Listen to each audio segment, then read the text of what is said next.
Hello, everybody! Today, we will learn how to write a story. This is called narrative writing. Look at the screen. Narrative writing means writing a story. It tells what happened.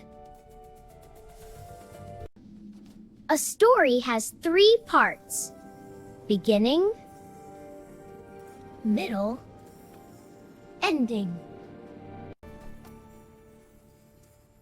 The beginning tells us when and where. Last week, in the kitchen. The middle tells us what happened. She washed, she made, she helped. The ending tells us how we feel. She felt happy.